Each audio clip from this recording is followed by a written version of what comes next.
Good morning guys! Ito na naman yung Ate Marge nyo. Magluluto tayo ng meat marcog recipe. Ayan. Pinakuluan ko muna yung meat guys para yung lumambot. Kasi matagal palambutin yung meat eh. Kaya nagawa muna tayo ng dough para sa ating marcog. Ganyan lang guys, yung mga ingredients guys, ilagay ko lang sa aking description box. Ayan, imikos-mikos na natin guys. Ang hirap pag pag magawa ka ng doon na naka-gloves guys. Kasi nakakatawa yung itsura ng kamay ko guys. So, diba? Ang hirap. Oh, diba? Oh. Tanggal lahat. Ang hirap talaga pag naka-gloves ka tapos magmasa ka ng flour. Oh, di ba?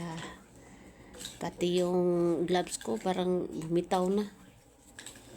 Ganun na siya, guys.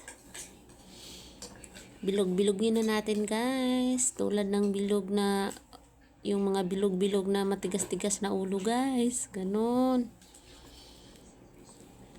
Ganyan siya. Diba? Tapos, kailangan na natin siyang iipit guys. Para yung parang guys. Ano bang tawag niyan sa atin guys? Iipit natin siya. Ganyan guys. Ihanda mo na yung lakas diba? Para mo nang akyatan mo na sa ibabaw guys. Kasi kailangan siya lakasan talaga guys. Ganun manggawa dito guys. Minsan natatakot na ako guys. Baka pag uwi ko sa Pilipinas kasi guys, lumaki na yung braso ko na masyado guys. Yung mas macho ka pa sa guys, sa lalaki guys. Diba? Ganyan. Ganun siya Hindi pa na yan naluto. Kailangan natin yan i-brown down.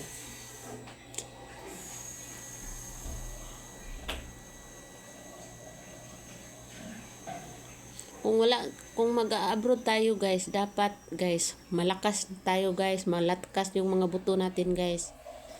Patapos na siya guys, diba? Ching! Masarap siya kainin guys, promise.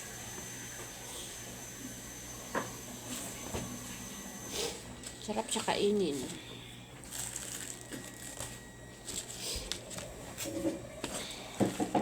Ganyan lang siya. Ayan na yung mag-umpisa na tayo magluto sa meat natin guys. Pero yung meat guys, pinakuluan ko na siya guys. Kaya malambot na. Kasi kailangan parang matatanggal sa mga buto guys eh. Diba? Malambot na yung meat natin.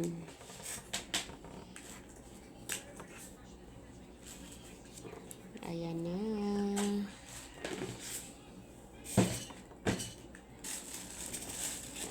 Ayan, idagdag na natin yung blend na tomato guys. Tsaka maglalagay tayo ngayon na dinahandahan ko yan guys. Iniingatan kasi sobrang na yan. Malambot na yan guys. Ayan. Tapos pag natapos na yan guys, natanggal na sa buto guys. Sa kalambot niya guys. Ayan, nag-a-add na tayo ng tomato paste at saka maglagay tayo ng konting sugar guys.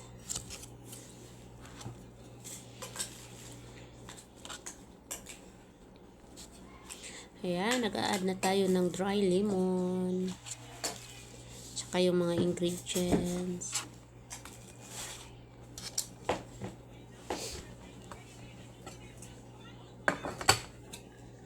Lumay rin hindi lalana. Kana, nagrepi ka. Wala din mag-i-add-add. Wala, giana rin ako. Ayan, nag-a-add na tayo ng tubig.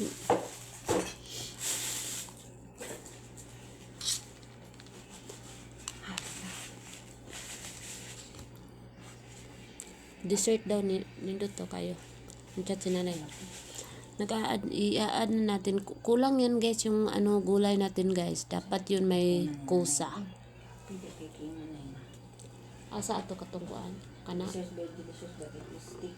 Maybe on Thursday you have to make it a little bit. O diba guys? Masarap guys. O diba? Kinakain ko guys. Parang cheap lang siya guys.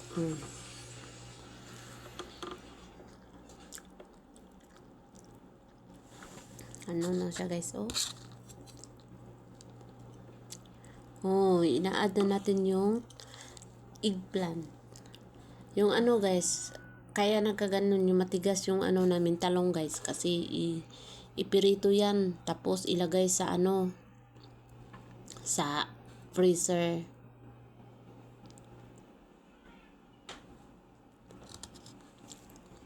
Ayan guys, tinanggal na natin yung mga dry lemon, mga lemon guys, dry lemon. Kasi mahalo siya ano siya, madurog siya. So ilalagay na natin yung mga bread na ginawa natin guys. Ayan na. Masarap siya pero maasim.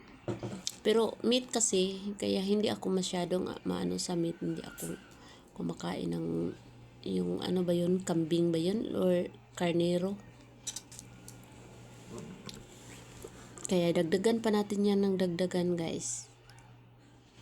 Ayan. Dapat maano guys, yung parang mawala na yung sabaw niya guys.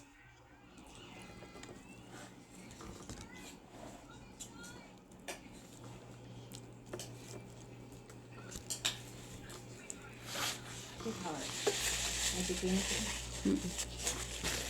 Ayan na. Nangaon naman kung sinugban eh. Ayan.